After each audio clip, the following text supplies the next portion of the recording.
do ano, tudo bem com vocês? Eu estou morrendo de saudades das nossas aulas presenciais, mas como não está sendo possível, resolvi gravar uma videoaula para vocês.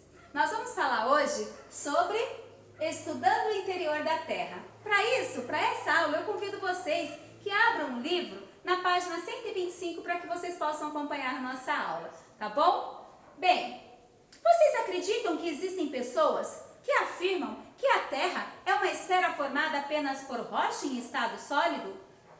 Será que essas pessoas estão corretas? Claro que não. A Terra não é uma esfera formada apenas por rocha em estado sólido. E a maior evidência que comprova isso, sabe o que é? A existência dos vulcões. Aqui eu coloquei a foto de um vulcão. O que o vulcão tem a ver, não é isso? Comprovando que a Terra não é formada apenas por rocha em estado sólido. Porque o vulcão tem um material chamado de magma. O magma é um produto que ocorre numa camada interna da Terra chamado de manto. O que é o magma? O magma, na realidade, é um material, são rochas derretidas que ficam em estado pastoso. Por que derrete? Porque lá no manto a temperatura pode atingir 12.000 graus Celsius, então é muito quente. Então o que acontece? O magma ali fica dentro de um reservatório. Esse reservatório é chamado de câmara magmática. E aqui, como é muito quente, é como se fosse uma panela de pressão. O magma ali fica doidinho para subir. Mas ele só vai conseguir subir pela chaminé do vulcão e sair na cratera em forma de lava, escorrer pelo cone do vulcão, se ele encontra aqui, o magma encontra aqui uma linha de falha, um espaçozinho entre uma placa tectônica e outra placa tectônica. Se o magma não encontrar esse espaçozinho entre uma placa tectônica e outra, ele não consegue passar e sair na cratera do vulcão. Mas quando isso acontece, quando ele consegue passar entre uma placa tectônica e outra, ele sobe. Ele sobe uma velocidade bem grande e até atingir a cratera do vulcão e escorrer pelo cone, pela superfície. Quando isso acontece, esse processo de solidificação do magma, esse processo leva semanas para acontecer. E aí, o magma deixa de ser um material pastoso e passa a ser solidificado.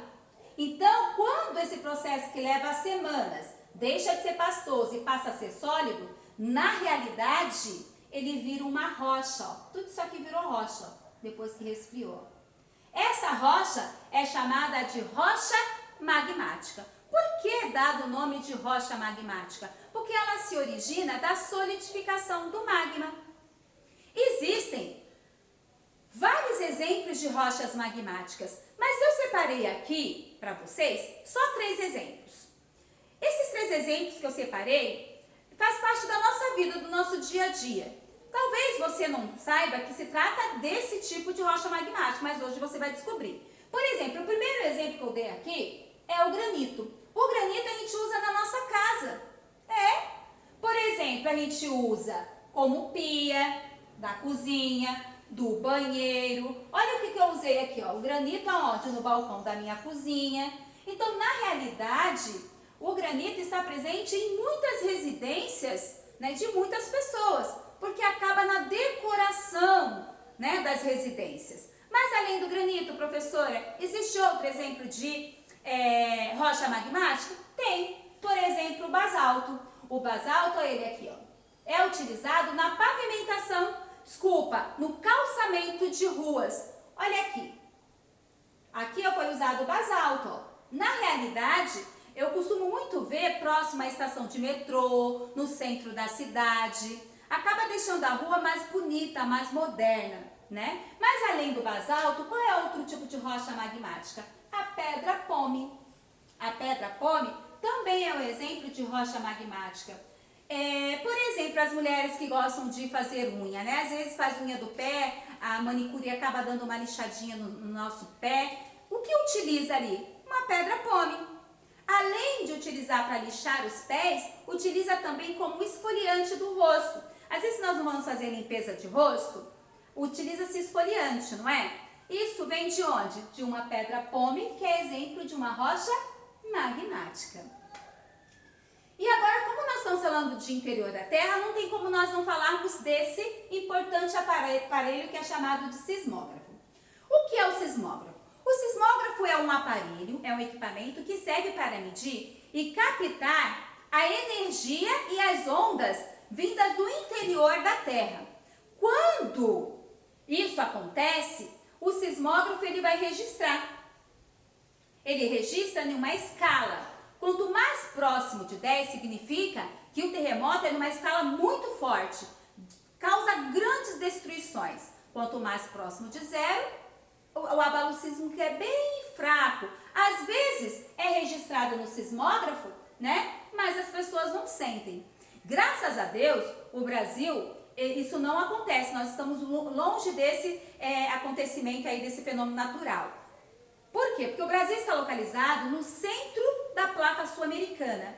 Os países como o Japão, por exemplo, acontece terremoto porque ele está no limite de placas tectônicas. Mas eu vou falar isso para vocês no próximo vídeo. Quando isso acontece, isso o quê? Essa energia, né, que é captada, essas ondas que vêm do interior da Terra que é captada pelo sismógrafo, que vocês viram no slide anterior, ocorre às vezes o quê? Terremotos. E os terremotos ocorrem por causa do quê? Vão ocorrer por causa do deslocamento de placas tectônicas. Podemos dizer que são pedacinhos da crosta que acabam o quê? Se deslocando, né? Isso. Quando elas vão se acomodar, isso causa, gente, às vezes, um abalo sísmico, fazendo com que a Terra acabe tremendo, causando o surgimento do quê? De terremotos. Então, quando isso ocorre, a energia que estava acumulada no local é liberada em forma de quê? É liberada em forma de ondas elásticas, podemos dizer assim.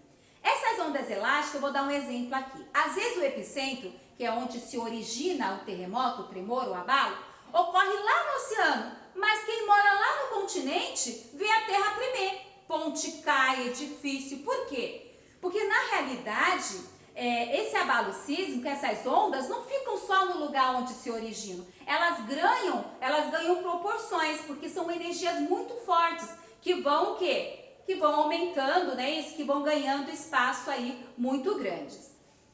Bem, quantas são e quais são as placas tectônicas que existem? Gente, são várias, mas existem as principais. Quais são as placas tectônicas principais que causam aí terremotos e abalos sísmicos de grande proporção e outras que não causam problema algum? Bem, são elas as principais. A placa Pacífica, a placa do Caribe, a placa dos Cocos, a nossa sul-americana, ó, ela não está no limite, ó. Por exemplo, não está no limite. Ela está aqui só no Brasil, está no centro dela. Tem a placa indo-australiana, a placa Pacífica, a placa Eurásia, a placa africana. Então, são muitas placas ao longo, né, do nosso planeta. E que causam, como eu falei para vocês, algumas delas, quando há um encontro de mais de uma placa, pode ser que cause aí grandes deslocamento dessas placas, causando terremotos, abalos sísmicos, tsunamis. Tudo isso nós vamos ver no próximo vídeo, na próxima aula, tá bom? Bem, o que eu vou pedir para vocês sobre essa aula? Que vocês anotem aí com marca-texto, ou com a caneta, ou com lápis, as partes mais importantes que foram faladas nesse vídeo, tá bom? Se caso surgir alguma dúvida, a gente tira depois, não tem problema. Mas eu queria que vocês dessem continuidade a esse estudo em casa. Por quê? Porque dessa forma vocês conseguem enriquecer o conhecimento de vocês e aproveitar mais as aulas, tá bom? A gente se vê no próximo vídeo. Hoje o vídeo foi bem curtinho. No próximo vídeo eu vou fazer ele maior, tá? Fiquem com Deus e um beijo para todos.